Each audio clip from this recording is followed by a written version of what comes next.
So students, we are going to study now chapter 10, Poplu the Giant. A young boy called Poplu lived in a village with his mother. एक छोटा बच्चा था जिसका नाम पापलू था। वह अपनी मम्मी के साथ विलेज में रहता था। पोपलू was a giant, but he was not like other giants at all. पोपलू एक जाइंट था, मतलब वो बहुत ज्यादा बड़ा था, लेकिन वो बहुत दूसरे जाइंट्स की तरह नहीं था।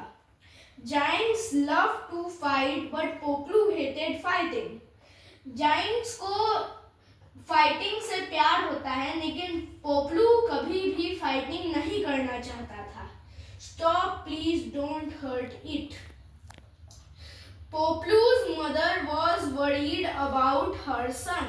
पोपलू की जो मम्मी थी वह उसके बारे में बहुत परेशान रहती थी।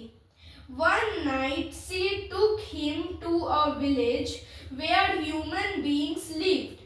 एक बार उसकी मम्मी ने उसे एक गांव में लेके गई जिस गांव में ह्यूमन बीइंग्स रहा करते थे। Before entering the village, she dragged herself and Poplu to one thing their size. Village में जाने से पहले उसकी मम्मी ने पोपलू और अपने आप को छोटा बना लिया। पोपलू liked living with Raghav. He made friends with the child in the village. पोपलू को राघव के साथ रहना बहुत पसंद था। राघव और वो एकदम दोस्त की तरह रहा करते थे, जैसे child in the villages. One day Raghav come home very worried. एक बार जब राघव घर आया तो वो बहुत परेशान था। पोपलू ने उससे पूछा तो राघव ने कहा, The bandits Angar has blocked the only way out of the village. He will kill anyone who tries to pass with, cannot go to the farms to work, we will serve. तो जो राघव था वो इस वजह से परेशान था क्योंकि कुछ बैंडिट्स थे, कुछ गुंडे थे जो अंगार के लिए काम करते थे और वह लोगों को डराते थे और ढंग से काम करने नहीं देते थे। Poplu's mother had thanked him the magic words for becoming a giant again. पोपलू की माँ ने उसे कुछ मैजिक वर्ड्स बताए थे जिससे वो अपने जाइंट रूप में वापस आ सकता था।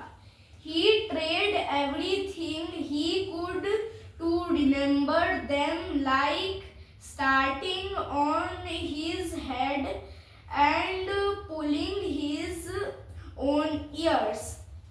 पोपलू अपने हेड को नीचे रख के अपने ईयर्स को पुल करके कुछ सोच रहा था। If only I could remember the magic words, I could easily defeat अंगार. पोपलू कहता है कि अगर मैं अपने मैजिक वर्ड्स को याद रख पाता तो मैं अंगार को इजीली डिफीट कर देता।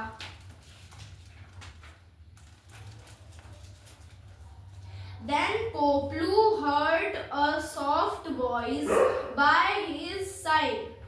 तभी पोपलू को एक सॉफ्ट सी वॉइस सुनाई देती है उसके बगल से। It was his 2 years old neighbor Sony. वो उसकी 2 years old की पड़ोसी सोनी थी।